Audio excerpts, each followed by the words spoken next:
YouTube, and welcome to this edition of Race Car Fabrication and Restoration. I'm Ronnie Humphrey, and I really appreciate you guys joining us today. Thanks for all you who have subscribed. Man, we're continuing to grow. Hit that subscribe button, hit that like button. Thank you very much for doing that. We got a little bit of a different type project today. I got this old rusty A-frame. I think this thing was built back in the early 1900s, it looks like, but I found it over in East Texas. And my idea is, or my plan is to build this A-frame in order to hang this Buick body on so we can move it in and out of the shop.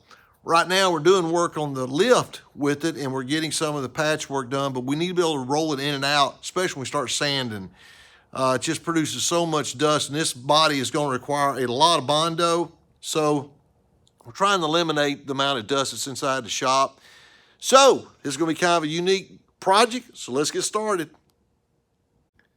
All right, this is a old school A-frame, and what I'm thinking is that we can support the body same way we have it off the lift here from each corner, from the center. So that's what my goal is. Plus, it's just tying up the lift. I know we got to get Trent's race car over here right now to do some frame repair on it, and this body's got the lift tied up, but it's important because the body needs to be supported. So my goal is we're going to try to put a piece of pipe here, sleeve. I had to cut it in the middle where I need to sleeve it. We had to cut it so I could haul it because standing on my trailer was so tall. So we cut it in two different pieces. But we're also going to cut off these casters. I'm telling you, these casters must be 1902, I think, is when those were made. You don't see them like that with the big holes in them anymore.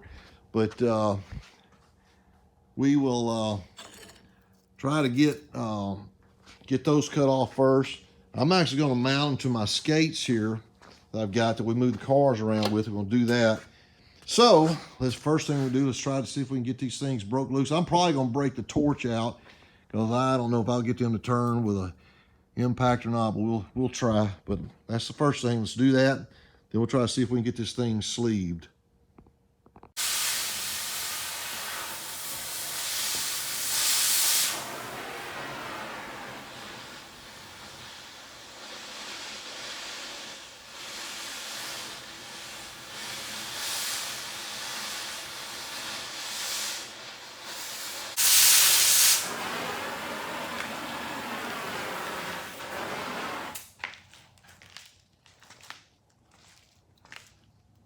Okay, that's two of the four, and I'll go and cut these other two off without boring with those details. Okay, I got the casters cut off, and we're going to attempt to raise this thing on my tractor so we can get the legs all level to weld it that way. So I'll hopefully do this without hurting anybody. Well, I wish we could have videoed that, but Ryan's side is probably a little too sketchy to video. We didn't want any evidence on film in case somebody got hurt. But anyway, we used a bucket and we stood this thing up, and Ryan's going to weld her up. The reason I want to stand it up is so I can get these legs all square. And like I say, we're going to bolt them to these rollers here, and we're thinking that we can hang that body, like I said earlier, right off this and no problems. And Ryan's going to try to get us a little weld. He's getting a grounding spot now. But I'm getting so old it's hard for me to weld, and Ryan get up there and he can stack some weld in that thing and make it look pretty good.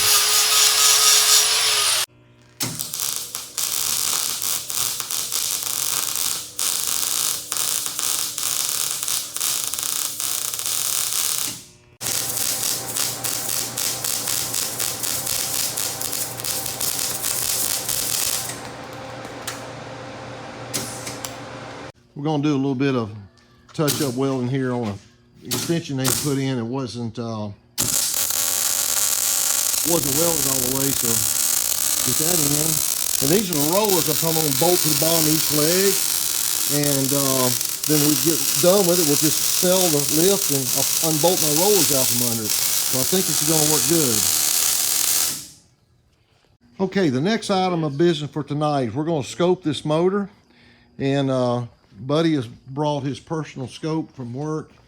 And Ryan's figuring out that we got the screen there working. Bend over and grab your ankles. Yeah. Just gotta pull the spark plugs out. Yeah, we're gonna get this thing ready to scope. We want to look at the pistons, make sure there's no we lent this no out. no rust in the cylinder wall. So we'll be right back with you. And Want this nice set of spark plugs? So, what's wrong with them? Oh, nothing. Just look nasty. Well, I hope not. They don't look too dirty. Okay, no, I thought that was. I thought the thing was I think my battery's about.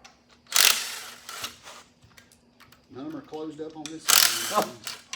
Oh, that's good. Have you heard Ryan said none of them's closed up on this side? I think you're good. you talked about B6. Yeah. I've got a Mercury.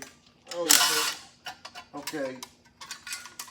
And the left head, the driver's head, the camshaft gear is in the front. The right head, the camshaft gear is in the back. The only way you change the timing chain on it is pull the motor out. So we've had it in and out 5 times and it just broke again. It runs for 3 seconds and wham. Whew. Smells like racing fuel in there. Yep. That's good. So, but what started it all was injectors hanging open, making cylinders with oil, Right. gasoline and hydraulic. Golly. So Okay. hydraulics got out of time? Because when the cylinder stops, boom, Yeah. the motor's still.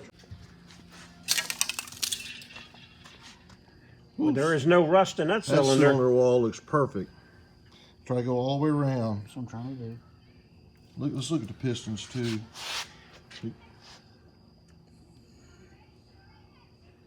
That cylinder, man, that's the valve open. Still got the hatch marks on the Yeah. cylinder wall. That's great. So That one's fine. Yep. Okay, go to the next one. See the valve open? Back it up a little bit. You see, okay, you see the valve there? yeah, Okay, we got the, it's interesting. See this thing where it's shining at is right down here picking up that, so we're going to go through the hole here. And you see we're entering into the spark plug hole. it's showing the piston right there. We're able to get a better shot of the piston over on this Valves. side.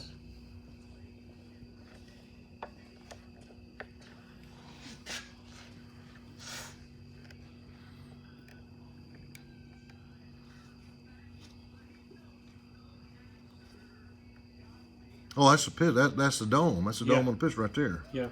It's kind of hard to see here. I'm trying to get this. That's the dome of the piston. But the main thing, we're going to roll it over by hand. Let me go to another. Okay, there's our hash marks on the cylinder. So that's fine. There's the valve. That is amazing. Valve's got a little bit of gunk on it, but that'll clean off as soon as you That's just dust. look at the hash marks there. Yeah. This motor is very fresh. I didn't ask Phil. Look at the hash marks. Wow. So what we're talking about, the hash marks, that's when it's been honed. I'm trying to get here where I can show you. You see those scratches? That's. I mean it. There you go. There's your really good picture of the hash marks. Let me get now, this piston's all the way down. I might be able to get you a good picture of this.